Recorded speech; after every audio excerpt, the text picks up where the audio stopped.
So core DMK vote bank அவர் உடைக்கிறாரு. அது அவர் ரெக்கராக தான் இருப்பார். அவர் ஸ்பாயில்ஸ் போட்டு தான் அவரால் ஜெயிக்க முடியாது. யூசி டிஎம்கே மனோஜ் ஜெயிச்சா டசன்ட் மேக் சென்ஸ். எப்படி ஜெயிக்கிறாங்கன்றது ரொம்ப முக்கியம். 118 வாங்கி ஜெயிக்கணும்.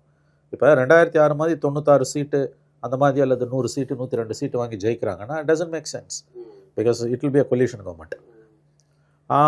அதனால தான் இப்போ நான் கேள்விப்படுறது என்னென்னா அவங்களோட அலையன்ஸ் பார்ட்னர்ஸில் செக்ஷனை அவங்க டிஎம்கே சிம்பிளில் நிற்க வைக்கணும்னு பார்க்குறாங்க.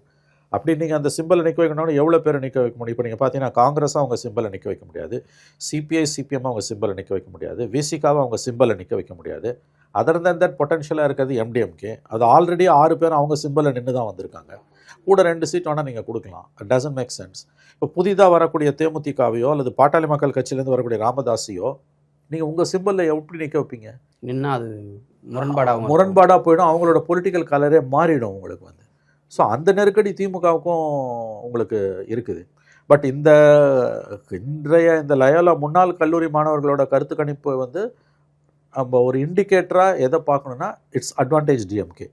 அதில் சந்தேகமே இல்லை.